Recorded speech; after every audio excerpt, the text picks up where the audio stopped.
Hi, my name is Jeremy Renner, and I'm proud to be a TAPS ambassador.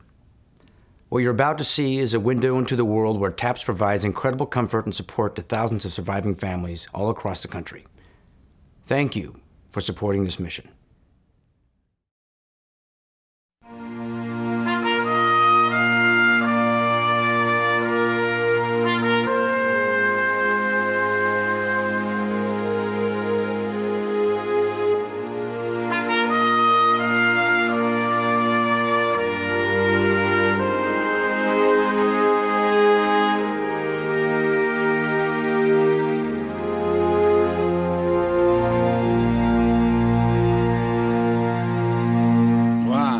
Two, three, four.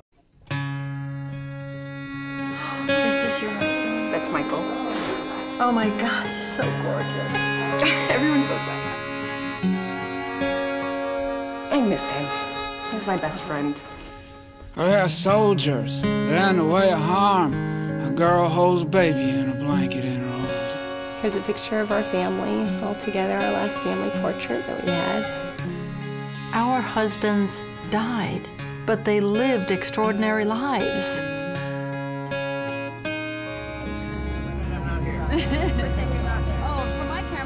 This journey is to recapture that boundless joy and that love and that passion that some of these women thought had died with their husbands.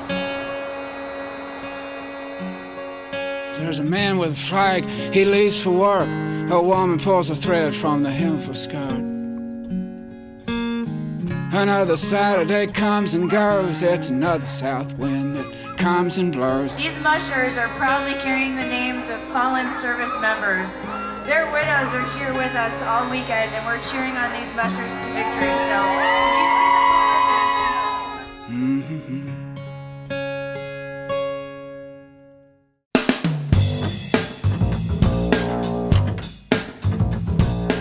Well, Jason and I met. I was, a freshman in college. He was a junior at the time. I was training to be a Marine Corps officer, and he was an enlisted Marine going for his degree so that he could become an officer as well. Jason was the PT stud, the Marine that everybody looked up to.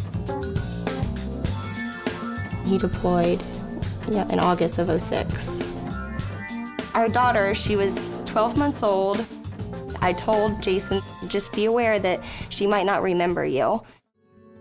Jason had made her a video, so every night I would put Bella in front of the TV, and she loved it. So she watched it every night, and then I'd always show her pictures because I didn't want her to forget them. The day he came home from Iraq, she just looked up to him and she goes, "Daddy?" And I said, "Yes, Daddy." Put her hands up, went straight to him, and from then on, you can see, in the picture, I was so glad that I captured this, that, she adored him. The second deployment, Jason was in Afghanistan. He was a sniper platoon commander. He worked at night and then slept during the day. And so he had just inserted some of his sniper teams. He went back to his room to go and sleep, and the British engineers were doing construction on the building. They were fortifying it and putting sand on top of it to protect it from mortars. And they didn't look to see if Jason was in there, and they poured sand on top of it, and the building collapsed.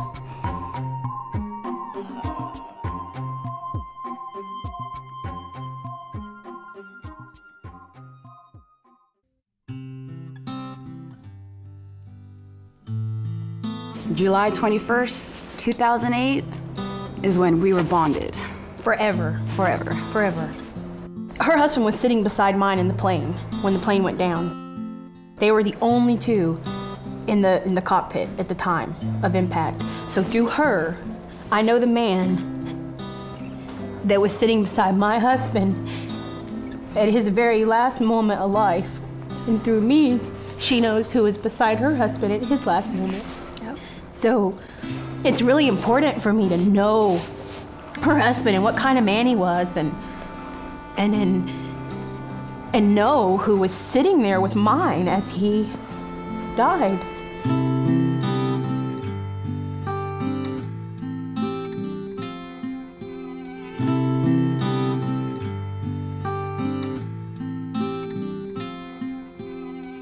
Military death is often very, it's a little different. You don't get a body back, or you get pieces back.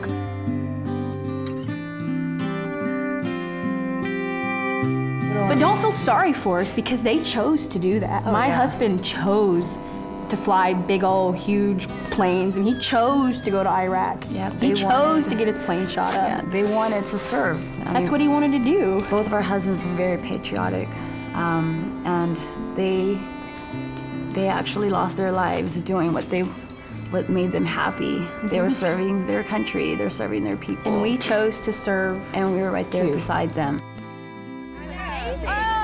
For all of us women to come here and develop friendships with other widows who are going through the exact same thing that we're going through, and to feel the love of God, because that's what it's all about when you're walking forward.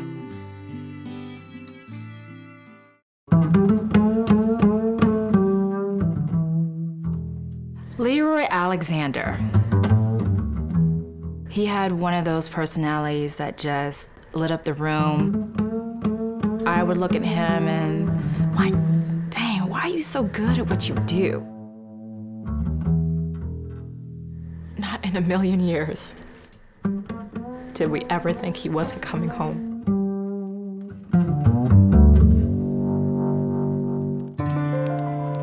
That day was my 20-week ultrasound. I found out it was a boy and a girl, so I was very excited, waiting to tell him, about the sex of the babies. And then I get a knock at the door. I have a glass insert in my door, and all I could see was green uniforms. And I said, "Why are you here?" It's like, "Ma'am, well, can we come in?" And I said, "No." I said, "No, you can't." He's like, "Ma'am, will you please let us in?" I remember banging on the kitchen floor.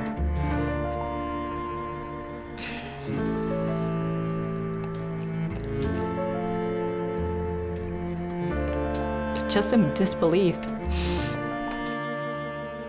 TAPS did reach out to me. Fortunately, gracious people know what you are going through and come and let you know that there is support.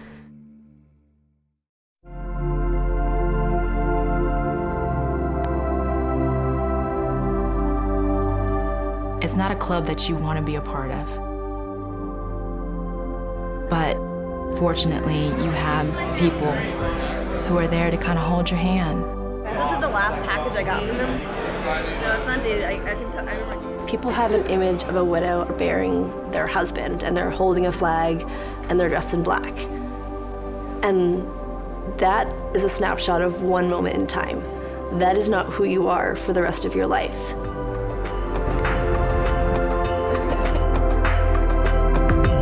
And I don't want to be defined only as a widow. I'm more than that.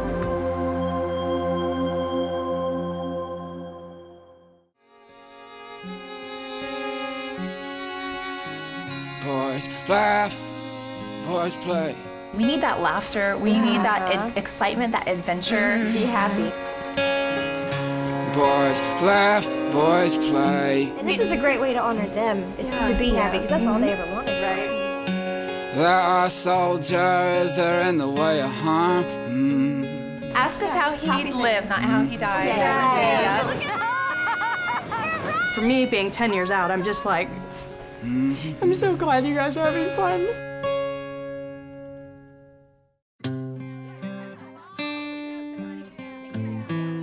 Coming to these kind of events helps me, and it's just somewhere you can talk, and you can talk about it openly, and people here will sit and listen. What we say at TAPS is, we're always there when everyone else goes away. TAPS is helping many women walk forward. They really just understand that, you know what, there's hope. It's about living, it's about love, it's about hope, it's about friendship. Yeah. And TAPS just gives us all an avenue to be together. Yeah, it's amazing.